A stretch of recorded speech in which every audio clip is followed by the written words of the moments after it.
po yung module ko. Ito po yung makakatulong sa komunidad. Mga taong tumutulong sa komunidad. Hi guys! Nakabakasyon si Mami ngayon, kaya magmo-module si Bunso. Halika na, Bunso. Basa mo to. Ano daw to? Ito. Mangingisda. Gulo. Punong guro. Punong gulo. Sa English, principal. Ito. Katiwala ng aklatan, librarian. Mamaya magbabasa, ha? Basa mo to. Ano daw yan? Ako na nga lang. Ang sabi dito, ako ay magsasaka. Magsasaka daw siya. Pakinig ka kasi tatanungin kita. Ako ay magsasaka. Ako ay nagtatanim ng palay, iba't ibang prutas at gulay. Ako rin ay nag-aalaga ng mga hayop. Ako ay nakatira sa bukid. Ano daw siya? Ano daw ginagawa niya?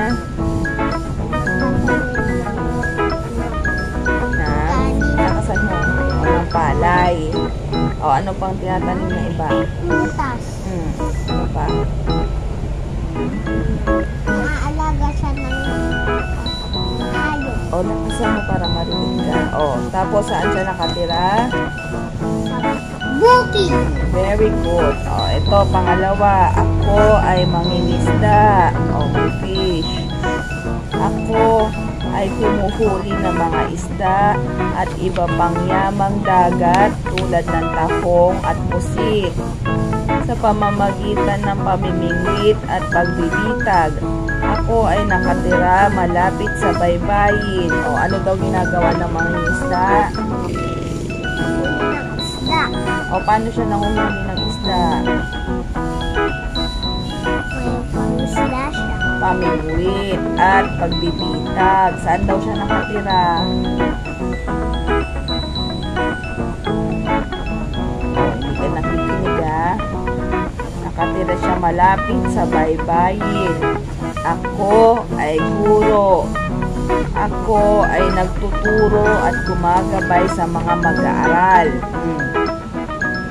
Tinuturuan kong bumasa, sumulat, at bumilang. Ako rin ang tumatayong pangalawang magulang ng mga mag-aaral sa loob ng paaralan. Ako ay nagtatrabaho sa paaralan. Ano daw ginagawa ng guro? Gulo. Anong mga tinuturo niya? Magbasa, magsulat, magbilang. Very good. Opo. Saan daw nagtatrabaho ang guro? School. Very good. Ito. Ako ay punong guro. Ako ang namamahala sa paaralan. Ako rin ay gumaganap na tagapayo at tagapagpatupad ng mga alituntunin sa paaralan. Ako ay nagtatrabaho sa paaralan. Ano daw to? Ano daw ginagawa niya? Siya yung Principal. siya yung leader ng mga teacher. Siya yung namamahala sa school, sa buong school. Saan daw nagtatrabaho? Saan daw siya nagtatrabaho? Sa school, sa paaralan. Sa paaralan, tapos sa office. Nasa office siya. Ako, tingnan mo to. Ako ay katiwala ng aklatan. Ako ang tumutulong sa mga mag-aaral na manaliksik sa silid-aklatan. Ako ay nagtatrabaho sa silid-aklatan. Ano daw siya? Aklatan. Katiwala ng aklatan. Katiwala ng aklatan. Sa English, English, librarian. Librarian. O, ano to ginagawa niya? Tumutulong sa O, siya yung mga naghahanap ng mga books sa library. Doon siya nag-work sa silid, aklatan, sa library. pag-aalaga ng O, siya yung mga nag-aayos ng books. O, pakatin mo daw to. Asan ang pencil mo?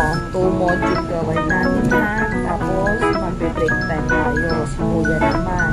Tapos pagsunod ni Kuya, O, magbabasa naman ikaw ulit mamaya ha. ito yung babasahin ko. Titignan ko. Gusto lang na Titignan natin. Huwag mo ko iiyak. Marunong ka naman magbasa ha. Huwag ko iiyak ha. O, put-put na yung ano. O, tinasahan tas hindi naman ginamit. Ding, ding, ding! Oo, sige na. Itak ko, tapos babasahin ko.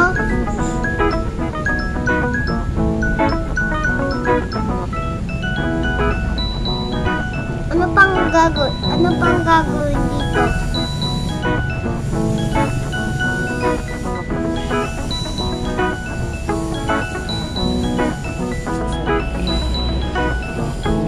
Isa na lang.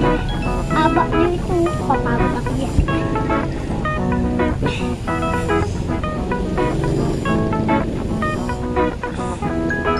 Nasa dito na. Gulong-gulo ba ito? Basahin mo. Aklato. Aklato. Ito na po, sulat ko. Doktor. Oo, sunod. Nurse. Oo, yung sunod. Tingnan mo muna ano yung pangatlo. Basa mo. Dentista. Oo, dentista siya. Ito. Bumbero. Pulis. Oo, sabi mo na dito, ano sila? Dentista. Ito ulit. Oo. Ito ay... Sabi Doktor. mo, ito po ay... Ito po ay... Baka ah. Ito po ay... Oo. Doktor. Ito po ay nurse. Ito po ay dentista. Ito po ay bumbero. Ito po ay pulis. Oo. Ito po ay karpintero. Ano ulit yan? Oo. Pawi. Ito po ay pawi. Oh, yung pangatlo pa. Ito pa. Ay. Gusunero. Ito po ay kandero. Tindera. Ken Tindera. kindera. Tindera. Yung mga nagtitinda. Tindera. Oh, ulitin mo. Ito po ay tindera. Oh. Ito po ay barbero.